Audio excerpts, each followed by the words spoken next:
Selamat pagi, selamat siang, selamat malam, selamat subuh, selamat hari jadian, selamat Anda sedang jomblo, selamat Anda sedang ditekung oleh teman, dan selamat-selamat lain yang membuat Anda selamat. Hari ini kita akan membahas alur cerita Dila dan Milea secara garis lurus. Dan di sini kita menemukan beberapa bagian yang hilang di dalamnya. So, inilah alur cerita Dila dan Milea secara garis lurus. Tahun 1990, ayahku pindah tugas ke Bandung. Di Bandung, aku sekolah di salah satu SMA yang ada di Buah Batu. Dan disinilah ceritaku dimulai. Cerita Dila dan Milea diawali dengan kepindahan Milea dari Jakarta ke Bandung. Hingga pada akhirnya, dengan doa dari bundanya, Dilan pun mendekati Milea. Besok aku mau deketin cewek. Doain. Dengan modus ramal yang didapatkan dari Remy Moore, singkat cerita Dilan berhasil mendapatkan perhatian Milea dan berhasil menyingkirkan saingannya. Milea yang kepincut sama Dilan berharap Dilan memberi kejutan spesial kado ulang tahun. Milea yang nunggu kejutan di malam itu ternyata malah kedatangan tamu, yaitu Benny, pacar Milea dari Jakarta. Karena Dilan di malam yang sama sedang mengisi TTS yang akan dijadikan kado yang akan diberikan kepada Milea di esok harinya di sekolah. Milea yang baperan dan mulai kasmaran dengan cara Dilan mendekatinya membawa Dilan semakin dekat dengan Milea. Terlebih saat Milea sudah putus dengan Benny, namun hadangan pun datang. Kang Adi menjadi saingan Dilan yang sulit untuk ditaklukkan.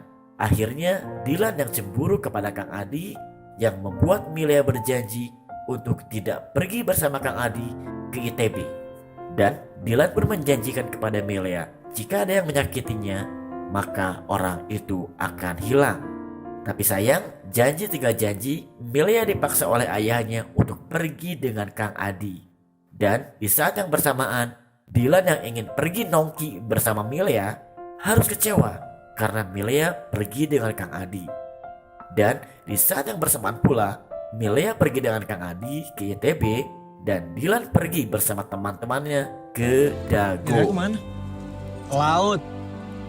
Teman nih. Untuk melepas bete karena Milea yang gak bisa menepati janjinya. Akhirnya Milea pulang ke rumah dan tahu jika Dilan tahu kalau Milea pergi dengan Kang Adi. Milea yang merasa bersalah terus curhat kepada ibunya dan meminta ibunya untuk menjelaskan kepada Dilan. Aku harus bertemu Dilan dan menjelaskan semuanya. Rasa bersalah Milea begitu besar kepada Dilan sehingga Milea pun mencari Dilan di warung BEM. Tapi bukan Dilan yang ada di sana, melainkan Anhar dan Susi. Akhirnya Anhar yang tak sengaja menampar Milea. Milea yang nangis beringsek-ingsekan berlari menuju kelas, yang disusul oleh Anhar yang mencoba meminta hampura kepada Milea. Dan di sisi lain, Dilan yang baru datang ke sekolah langsung ke warung BEM buat pesen kopi dan tahu dari BEM jika Anhar udah nampar Milea. Akhirnya Dilan dengan skill 3 ngeulti si Anhar itu sampai KO dan dipisahkan oleh Pak Suripto. Dengan kejadian itu, Dilan diskors dari sekolahnya dan hubungan pertemanan antara Anhar dan Dilan pun harus hancur. Namun setelah kejadian itu, justru Dilan dan Milea pun jadian dan mereka pun bahagia. Dan pada tanggal 22 Desember pun menjadi hari yang sakral buat mereka berdua. Milea yang bahagia harus mendadak tegang ketika Dilan digebukin oleh agen CIA. Dan disinilah ketakutan Milea tentang geng motor pun dimulai. Setelah mendapat mandat dari Bunda Dilan untuk bisa jagain Dilan, Milea berubah menjadi wanita yang posesif kepada Dilan. Terlebih saat Dilan akan melancarkan balas dendam kepada kakaknya Anhar. Dan di sisi lain, Milea yang sedang diapelin sama Yugo, cowok blasteran Indo-Belgia yang kepincut sama Milea juga. Dan tak lama kemudian, Milea tiba-tiba mendapatkan telepon dari informan yang gagal, yaitu Pian, yang memberitahu jika Dilan akan balas dendam. Dan setelah di-Sherlock oleh Pian, Milea pun nyusul ke tempat Dilan dan teman-temannya. Milea yang ngelarang Dilan untuk balas dendam bahkan ngancem akan putus dengan Dylan jika Dylan balas dendam. Tapi di sisi lain, Milea datang ke tempat itu dengan cowok yang gak dikenal sama sekali oleh Dylan sebelumnya. Dylan dengan cemburu langsung tancap gas ke taman sentrum guna melancarkan aksinya. Dan di sisi lain, Milea pulang bersama Yugo sambil menangis ingsrek-ingsrekan sepanjang jalan. Dylan yang balas dendam akhirnya ditangkap polisi dan mendekap di hotel kelas 1 milik Polsek Buah Batu. Dan di sisi lain, ketika Dylan menginap di kantor polisi, Milea justru kedatangan tamu yang istimewa, yaitu Benny dan Yugo. Benny yang datang jauh-jauh dari Jakarta buat balikan lagi dengan Milea harus kandas ketika Milea bilang jika Yugo itu adalah pacar barunya. Dan setelah itu Milea pun pergi bersama Yugo ke BIP di saat Dylan menginap di kantor polisi. Yang pada akhirnya Milea mendapat ciuman dadakan dari Yugo di bioskop, yang membuat semua usaha PDKT Yugo ke Milea harus ambyar. Karena Milea marah atas kejadian itu, Milea pun pulang sendirian dan berniat ngadu kepada Dylan. Tapi Milea tahu jika Dylan ditangkap polisi. Milea yang merasa bersalah kepada Dylan akhirnya datang ke kantor polisi dengan membawa roti rasa cinta dari Milea. Dan di kantor polisi itulah mereka berdua saling melakukan klarifikasi. Singkat cerita, Milea minta maaf dan Dylan berjanji untuk tidak ikut-ikutan lagi geng motor. Akhirnya mereka pun rujuk kembali dan kembali saling berpacaran. Hingga satu saat Dylan yang sudah dikeluarkan dari sekolah harus menerima kabar jika sahabatnya Akeo meninggal keroyok oleh orang yang gak dikenal. Dylan yang bermaksud untuk memberitahu Milea malah disambut dengan pemikiran sepihak yang menganggap Dylan terlibat dalam kejadian itu. Akhirnya Milea pun pundung dan pergi bersama teman-temannya melayat ke rumah Akeo. Dan dengan kejadian ini Milea pun berubah drastis. Pundungnya Milea pun berlanjut. Mungkin ini sebagai aksi demo Milea ke Dylan, karena Dylan gak bisa nepatin janjinya untuk ikut-ikutan lagi geng motor. Dan sialnya Dylan yang dijemput polisi untuk dimintai keterangan oleh polisi. Dan sialnya lagi, ayahnya datang lalu nampar Dylan dan Dylan pun diusir dari rumahnya. Yang pada akhirnya Dylan menginap di rumah Burhan. Dan di sisi lain, Milea yang masih pundung kepada Dylan diberi kabar oleh Pian jika Dylan ditangkap oleh polisi lagi dan diusir dari rumahnya dan menginap di rumah Burhan. Tapi apa? Hah? Dylan diusir ayahnya dari rumah.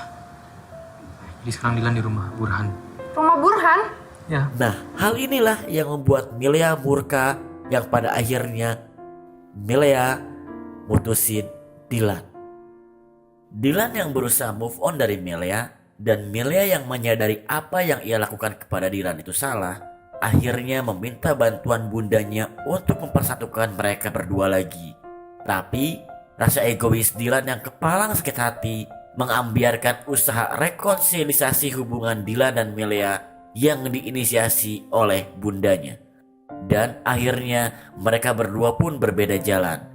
Miskomunikasi menjadi masalah baru di hubungan mereka berdua.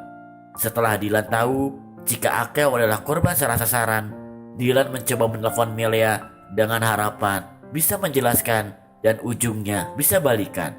Tapi kecewanya Dylan jika Dylan tahu kalau Milea pergi dengan laki-laki yang bernama Gunnar.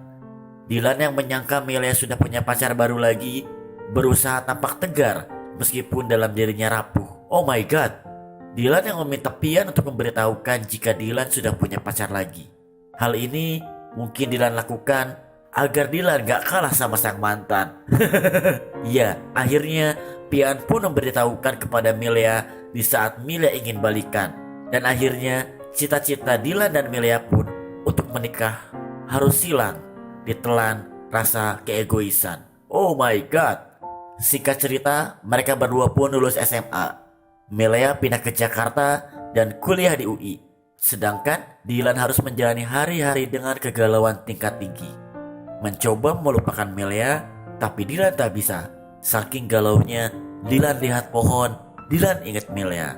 Dylan lihat orang yang pacaran, Dilan ingat Melia. Dilan lihat BEM. Dilan ingat hutang-hutangnya di kantin BEM. Salah itu bukan ya.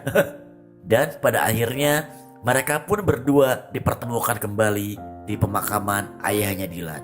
Melia yang pada saat itu mencoba menyapa Dilan namun terasa canggung karena ada perempuan yang berada di sampingnya Dilan. Yang Melia anggap itu adalah kekasih barunya Dilan yang Pian ceritakan kepada Melia pada waktu itu. Setelah kejadian itu, Melia benar-benar move on dari Dilan setelah berpacaran dengan Mas Herdi. Dan Dilan yang sendiri harus rela kembali menahan rasa sakit ketika bertemu Melia di Jakarta.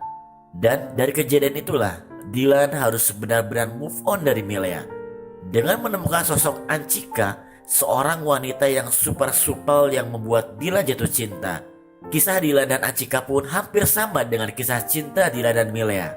Ancika yang dekat dengan bundanya Dilan, Ancika yang menyayangi Dilan, dan Ancika yang membebaskan Dilan untuk bergaul dengan siapa saja, bahkan tidak peduli dengan kisah cinta masa lalunya Dilan.